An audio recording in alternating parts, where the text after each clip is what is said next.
พออยู่กินพอเพียงเขาก็ฟังเจ้าชีวิตรัชกาลที่9อะนะเราเห็นบ่เราประกาศให้ประชาชนบ้านประเทศไทยเราหั่นน่ะให้กินอยู่พอเพียงพ่อเฒ่านี่พังรัชกาลที่9ของไทยแม่นล่ะฟังความเว้าของเราหั่นน่ะเจ้าก็อยู่แบบพอเพียงแม่นล่ะกินอยู่พอเพียงบ่ให้กระตือรือร้นเนี่ยถ้ามีน้อยเขาก็กินน้อยมีหลายเขาก็กินน้อยนึงถ้ากินหลายเขาก็พาเจ็บท้องเจ็บไส้แสดงว่าพ่อเฒ่านี่นับถือเพิ่นแฮงอีหลีเนาะแม่นดีได้เราเว้า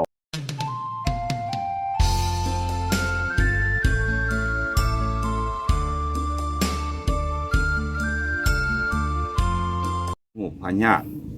แบบว่าสมัยก่อนน่ะเพิ่นมาอันสายหนังเนาะแม่นสายหนังกลางแปลนน้ำเดินวัดเลยตะกี้จ้างเขาเบิ่งบ่บ่เลยพวกฝรั่งเลย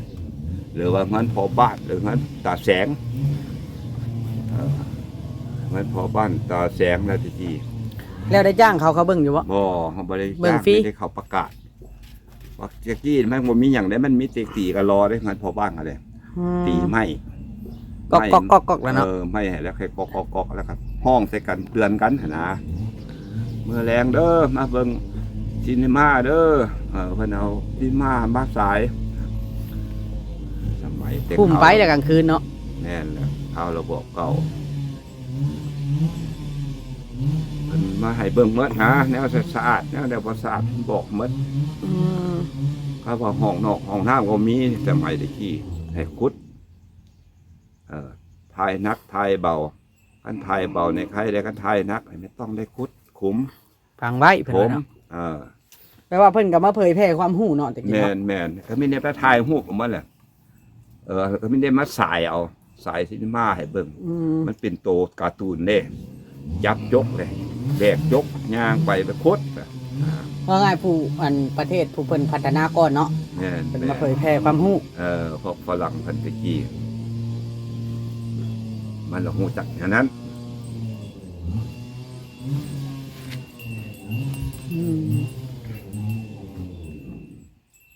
จะไม่ตะกี้ก็ชาบ่นะพ่อเฒ่าบ่อันนี้มันหน้ามันเซใบขี้หูด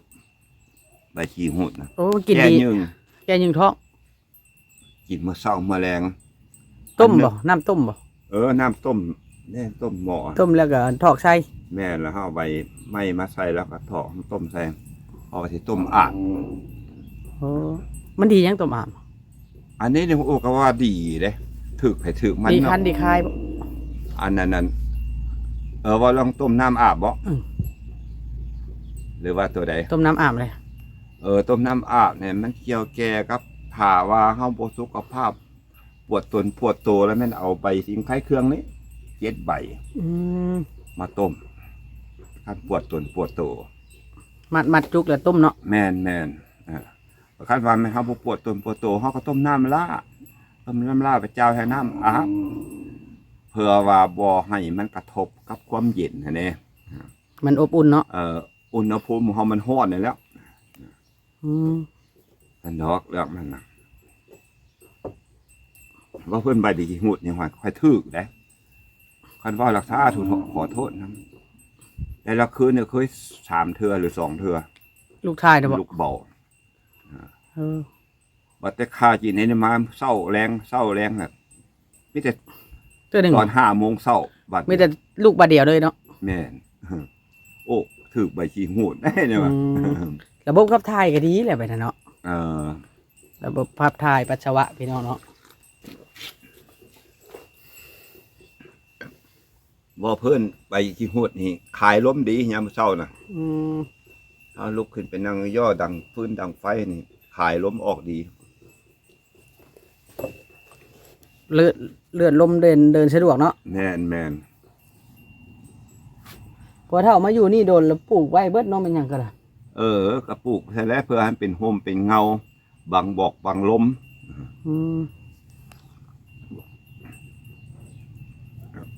พี่น้องแถวสมพัฒน์วิไลมาเห็นโอ้ปลูกเต็กปกอันนั้นนะกันถินเนาะเห็นป่ะโอ้ยก็ปลูกไปใช่แล้วว่ะพี่น้องมีบ่แถวบ้านสมพัฒน์ เอากับพวกซุมพี่น้องเพิ่นมา อยู่นี่แหละ ลิ้นน้ำหนนะเพิ่นถามโอ้ก็ว่ามีแต่กกกันถิ่นแท้ครับเอาไปเลี้ยงสัตว์เลี้ยงหมูบ่เพิ่นว่านะเพราะว่าตัวนี้เป็นอาหารหมูได้เนาะหมูเป็นท้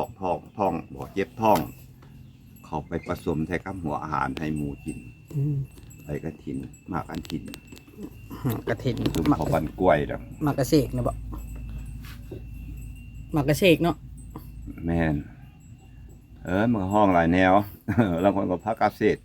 บางคนก็ห้องกระถิน เทือนหลังนี่แสดงว่าปลูกมาแต่หึงแม่นี่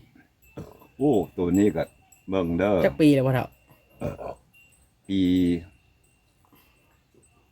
2000ก็10ปลายปีเนาะ อืม 2002 20ปีแล้ว แน่เนาะ 23ปี 23ปีเนาะ ว่าปี2025เด้ อ่า โอ้สมควรแล้วเนาะ แม่น เพราะว่า20ปลายปีก็สมควรพี่น้องเอ้ย เสาก็เอาเสาไม่งั้นเก่าเข้ามาเด้ แก่ เสา มา มัน เนาะ ทั้งหมดอยู่เสามันเก่าเพราะว่ามันพี่น้องเอาเสาดินให้มันก็มัดม่างออกผู้ข้าก็เลยขอซะว่ามาปลุก ก็เลย แล้ว ปลู ก็ ก มาปลุก พอได้อยู่เนาะ แน่นเลยเคยเฮ็ดเงินให้หมู่ซะบัดเฮ็ดให้แต่หมู่บัดว่าตัวเองซะบัดบ่มี มันเกี่ยวแก่ครับถ้ามันเมียก็บ่เป็นเมียเนาะมีแต่ลิ้นนั่นลิ้นนี่ลิ้นเผาลิ้นไผ่อะไรสมัยนะ พ่อเฒ่าปลูกอยู่กับเมียบ่ทันทีแรกนะเฮือนแล้ว แม่นอืม อยู่กับเมียกับลูก ลูก แต่ว่า ลูกไปอยู่ไสเนี่ยลูกจ้ะ มันอะไรเดี๋ยวนี้มันขี่รถจักรเข้าไปแล้วไปเสือกอยู่บ้านเหนือเนี่ยเสือกทางอันหินแฮนอนย่างหันแม่เลยคนนี้ ลูกก็ได้ หัวเข่ากับแตกค้างกับแตกแขนศอกกับ พ่อ แต เฒ่าไป ก จอบแล้วอยู่บ่ บ่ไม่แต่เมื่อสวยนี่พอไม่มันมาทำอิทโทรหาพอไม่มันบ่รับสาย มันก็เปลี่ยนแล้วเปลี่ยนเบอร์มันมาแล้วบังเอิญ โทษถามข่าว พอ เพิ่น ที่ไปส่งเขาหะนะอาหารการกินมัตวัดนั่นมันอาหารหลายเด้จักน้ำสมน้ำเสียมจักมะกอกมะเกี้ยงพวกเพิ่นมาสั่งอาทานวัด อืม หน่อยเดียวพอมันเลยย่างมาหะนะเท่าลมมาเขาเลยโอ้ยพอดีแล้ววะเอาไปให้ลูกชายแดดนี่มาน้ำบอกน้ำหวานเข้ารสศอกรสซองแล้วก็ต้มไข่ขอกไข่เค็มไข่อย่างมันเลย ของไทยเมืองเนาะ คนอยู่เซโนเลยเราออกมาทานคำลาเราเคยมาเลย เราเคยมาว่าเรื่อยๆวัดนี่เนาะ ปีหนึ่งอยากว่า3 เทื่อป่ะคือว่าย้ำปีใหม่นี้กับเข้าพรรษานี้เดือน8นะแล้วก็เดือน9นี้แล้วก็พอเดือน9ก็ไม่เดือน10เราศรัทธาเนาะ แม่น ศรัทธา เพิ่นมาแต่ละเทื่อโอ้ไปหน่อยได้เพิ่นยังมาสวยเหลือเทื่อละล้านรถ ต่อยอดเนาะ เพิ่นบุติละการค่าคนสำหรับคนปักเซเราหันปักเซใต้เห็นเซจะประสักทั้งผัวทั้งเมีย เพิ่นว่าอัน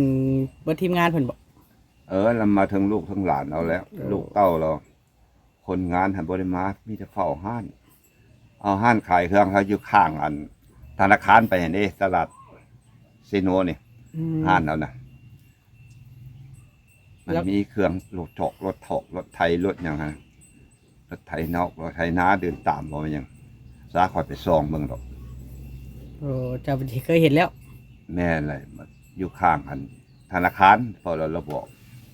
แล้วย่างไปเบิ่งหลายปีแล้วนะ นั่นล่ะผู้เพิ่นรวยเพิ่นก็มีจิตใจดีเนาะ แม่น เพิ่นรวยก็ได้ แล้วมาแต่ละเทือกก็ผูกแขนเอาอยู่เพิ่นก็ให้ถึงแม่ถึงลูก จิตใจเพิ่น การเจอการกินกันมอบเป็นพระเท่าเด้อเท่านั้นแหละ เอาแต่พระเท่าที่จะเฮ็ดบ่ยากดอกว่ะ อืม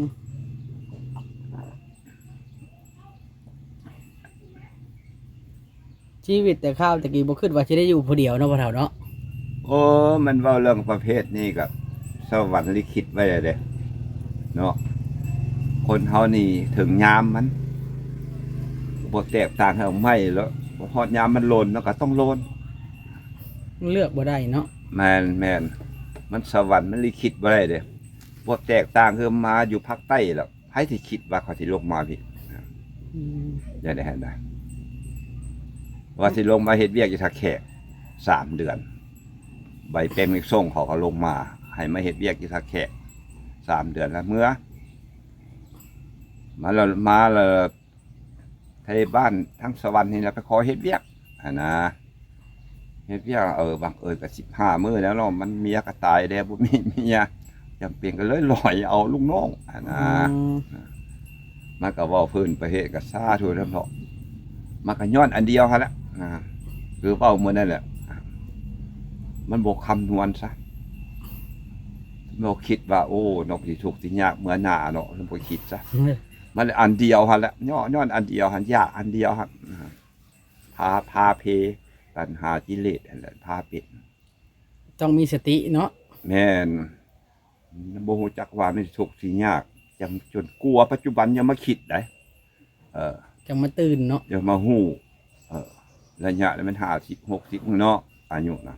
กำลังเหือกำลังแหงตกมาระยะมาคิดโอ้หลายคนยกคือพอสร้างครอบครัวอยู่ยังอยู่ผู้เดียวโอ้เลี้ยงปากตัวเองบ่รอดแล้วยังสิเอาเขามาด่าตัวเองบ่นะเห็นมาหลายบ่น่ะได้บ่คันมีเงินนั่นมันดีป่ะ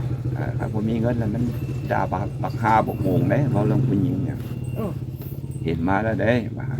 บอกกันเขาก็เชื่อแม่ความเจ้าเขาว่าเนี่ย อืม มันเว้าเรื่องประเภทนี้นี่ฮู้จักว่าเฮาทุกข์เลยสิเฮาเข้ามาใส่ตัวเองถ้าทำมีธรรมะให้มีธรรมะไปเลยซะนะ คันฮู้ว่าตัวเองทุกข์ยากปากมองแล้วอย่าดึงเขามาให้ด่าหัวตัวเองเนาะ แม่น ประมาณน่ะ แม่นน่ะ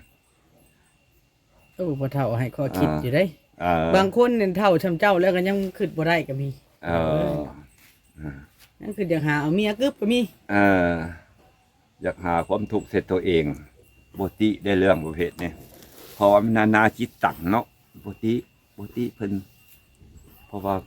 นานาจิตตังมันแนวคิดบ่คือกัน มันความคิดไผความคิดมันเนาะ อ่า ความคิดต่างความคิดเนาะ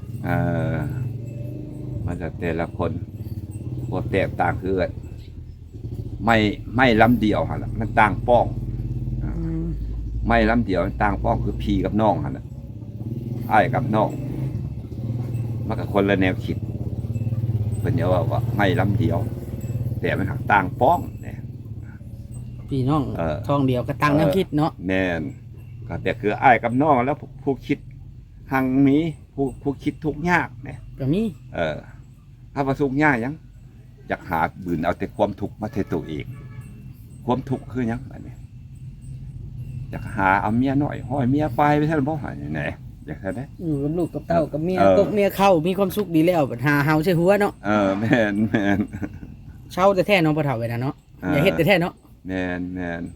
ถ้าว่ามีลูกมีหลานอยากสั่งหมดละบ่เรื่องประเภทนี้แต่ว่ามันหักฟ้าลิขิตไว้แล้วครับถึงยามมันต้องเป็นนะหลานชาย แม่นบ่ ถึงยามมันต้องบอกเลยแหละ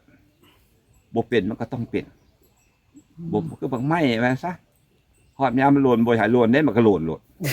มันยามมันชุกแล้วเนาะ แนวนั้นนะมันก็เรื่องประเภทนี้มันห้ามบ่ได้เลย มันเว้ากับกันบ่เป็นเนาะของไปนี่เนาะ แม่น มันอยู่ที่สถานการณ์ของไผของมัน เพราะว่าสวรรค์เพิ่นลิขิตไว้ให้เลยเดือนนั้นปีนี้วันนั้นเจ้าสิเป็นอย่างท่านบอกมาเลยเจ้าสิเก็บหรือเจ้าสิโซบอกมันก็บอกเฮือนแต่ละผู้แต่ละคนเพราะว่าเจ้าออกท้องแม่มาเจ้ากำนะกำมือออกมานะกำนี่แหละกำยังมาเนี่ยกำนั่นกำนี่ก็อยู่ในน้ำเจ้ามัด เว้นกรรมแน่เนาะ เห็นบ่เพิ่นจะว่าไปวัดไปว่าเฮ็ดนั่นเฮ็ดนี่เฮ็ดต้นเฮ็ดเต้นหาเจ้ากรรมนายเวรนายก็เป็นตัวเอง นายเว้นกันแม่นเฮาเองเด้บ่เรื่องประเฮ็ดบ่มีให้เจ้ากรรมนายเวรบ่มีเด้อก็แม่นเฮาเองมาได้คำมาแปลแหละ กรรมตัวเอง แม่นการกระทำเด้ เว้นก็เว้นตัวเอง แม่น ทุกอย่างมันขึ้นกับการกระทำของ แม่น ปัจจุบันเบิดในอนาคต แม่น เนาะ เพราะว่าเจ้าสร้างเอาเองหมดฮู้อยู่ว่าหนองมีปิงซ้ำยังเอานั่นเอามือเอาหยังลงไปจุ่มเนี่ยก็บ่แตกต่างคือคนเฮาคู่มือแหล้วผู้ที่ว่าขาดสติ ไปทางใดก็บ่ได้ขาดสติขับรถขับล้างก็ให้มีสติ มี บ่ให้ขาด มีแต่แท้ๆแบบ อ่า สิ่งที่ดีที่สุดให้มีสติ แม่น ให้มีกว่าเงินกว่าคำเนาะ แม่นโอ้ก็เรื่องสตินี่มันกลัวแหล้วถ้าเจ้ามีสติเจ้าก็บ่เสียเงินเสียคำมันพอสตินี่ ให้ระวังเลยแหละเพราะว่าเจ้าลงขั้นใดไปปักเนี่ยต้องให้มีสติหรอกตั้งใจ คนเขาขาดสติแล้วเขาเมื่อเนี่ยคือค่อยคือกันแหละขาดสติเลยยังมาตกอยู่พี่นั่นที่ว่า โอ้ฮอด3 เดือนเนาะตั้งใจเฮ็ดเวียกเฮ็ดงานกลับคืนเมืองนครหลวง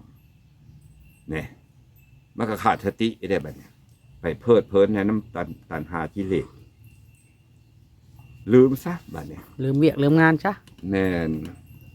ยังมาตกทุกข์ได้ยากกับบ่ตีแบบนี้ การกระทำของตัวเองทั้งนั้นเนาะ มันฮอดยามมันฝ่าเพิ่นลิขิตไปแล้ว ถ้าบ่เป็นแนวนึงก็ต้องเป็นแนวนึง มันต้องมีแนวเป็นเนาะพ่อดาว แม่น แต่ข้าวยังน้อยมีเหือมีแห้งบ่ขึ้นดอกว่าจะอยู่ผู้เดียวไปนี่เนาะ แม่นเลยนะ อืม แต่หลายคนเล็กคู่มือเนี่ยก็ไปบ่อนหันบ่อนนี้เขาก็ว่าคือพวกสร้างครอบครัวหั่นว่าสร้างครอบครัวดีก่อนนะแม่นพวกเจ้าหั่นพวกเจ้าพออยู่พอกินคือเฮานี่มันบ่พออยู่พอกินเฮาเฮ็ดบ่ได้เฮาเลี้ยงปากเฮาบ่รอดแล้วเฮายังเอาทำบุญมาเลี้ยงอีกแล้วโอ้ยอันตรายว่ะ จากลำ แม่ บาก นอยู่พวกเจ้าว่าถือปัดเทือเจ็บเป็นเอ็นอุ่นมีผู้จับผู้บ่ายผู้เฝ้าผู้ว่าถือข้อนั้นแต่ว่าคือห้อยนี่ ไปโบคามาโบของเลยเขาบ่มีเอาอันคือพวกตัวอันไปคามาของเลยกันไปคำมาเมื่อเขาด่าเจ้าได้ คือเขานี่ไปคำมาเมื่อเขาบ่ได้ด่าเขานะ บ่มีไฟกล้าด่าได้เนาะ คันเขาอยากเขาแต่งกินยามใดก็ได้ท่านได้รอแล้วมันดีคนละอย่างขอยว่านะเจ้าก็ดีอย่างหนึงข่อยก็ดีอย่างหนึงมันแต่ว่าเรื่องเจ็บเรื่องโซเนี่ยซาทุเถาะว่ะสวรรค์เพิ่นเบิ่งเองดอก หันหอนยามเจ็บยามโชว์เพิ่นน่ะเจ็บบักโชว์เนาะบ่ว่าไผ แม่น ว่าเด็กน้อยผู้ใหญ่ ส่วนหลายเนี่ยคนทุกข์บ่ได้เข้าห้องหมอเนาะ แม่น เธอย้อนอย่างย้อนสวรรค์เพิ่นเบิ่งหยังบัดนี้โอ้ยเห็นไม่เจ็บมันซวยทั้งห้องหมอบ่มีเงิน มือเงินจักดีบเนาะ สาผู้ค้าคิดได้เด้เด้ อืม เพิ่นยังว่าเมียเพิ่นว่าอันอาจารย์เพิ่นว่าสวยรวยหล่อโซเป็นประจำมันว่าไม่สวยไม่รวยไม่หล่อบ่ได้อันนั้นน่ะเสียเงินเสียคำค่าบ้านค่ายาบ่โดนห้องหมออีกอันนี้เพิ่นจะว่าเนี่ย คน อาจารย์ขยอมบ่นะรูปสวยรวยหล่อโซเป็นประจำแล้ววะ ไม่สวยไม่รวยไม่หล่อปลอดภัยแล้ววะ เนี่ยในสั้นในเรื่องมันคอยมาถือแต่ละโอ พ่อเฒ่านี่ถือธรรมะเป็นหลักเนาะ เออ ซุมื้อนี้นะ แม่นแล้วถือธรรมะ มันอยู่ได้ย้อนธรรมะ ร่างโตพออยู่กินพอเพียงเขาก็ฟังเจ้าชีวิตรัชกาลที่9อ่ะนะเรา เห็นบ่เราประกาศให้ประชาชนบ้านประเทศไทยเราหั่นน่ะให้กินอยู่พอเพียงอ๋อพ่อเฒ่านี่พังรัชกาลที่9ของไทย แม่นล่ะฟังความเว้าของเราหั่นน่ะ เจ้าก็อยู่แบบพอเพียง แม่นล่ะ กินอยู่พอเพียงบ่ให้กระตือรือร้นเนี่ยอันมีน้อยเขาก็กินน้อยมีหลายเขาก็กินน้อยนึงถ้ากินหลายเขาก็พาเจ็บท้องเจ็บไส้ แสดงว่าพ่อเฒ่านี่นับถือเพิ่นแฮงอีหลีเนาะแม่นดีแต่เราเว้าหมายความว่าคนเฮาถ้าถือศีลธรรมแล้วดี เพิ่นเว้าถูกเนาะ อันบ่ถือศีลธรรมแล้วมักเจ็บมักเป็นเอาว่าอาหารหลายเนาะบ่ได้กินเด็กคือตาพามนั่นแหละเนาะ แต่พามเฒ่าเนาะ ตาพามนั่นแหละ กินหลายท้องแตกเด้ กินท้องหลายท้องแตกแหม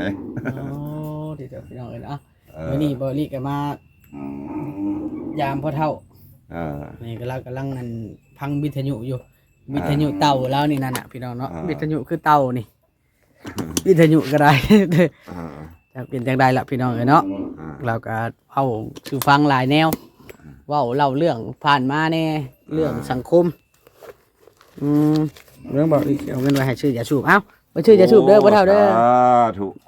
ขอบใจนำลูกนำหลานอายุเย็นเป็นสุขอายุที่ไม่แห้งปีใหม่ลาวเขาเข้ามาฮอดได้เด้มื้อนี้ก็2ค่ำแล้วเดือน5ได้เนี่ยให้อายุมันควรยืนเด้อล่ะเด้อเด้อสาธุพระเจ้ามีผู้ช่วยสู้เจ้าเด้ออยากไปทางไหนมาอะไรนี่เด็กคนเบิ่งคนแยงให้เจ้าคำคุณให้เป็นพมโพงให้ครอบครัวนั้นสานต่อไปข้างหน้าเป็นพมโพงให้พ่อให้แม่ญาติพี่น้องนั่นล่ะเด้อสามันเด้อล่ะพี่น้องบัดนี้เนาะเดี๋ยวบ่อีกสิได้กลับก่อนคือฝนที่ตกบ่ตกเนาะคือมันซื่อๆอันนี้พี่น้องเอ้ยเนาะวันที่29มา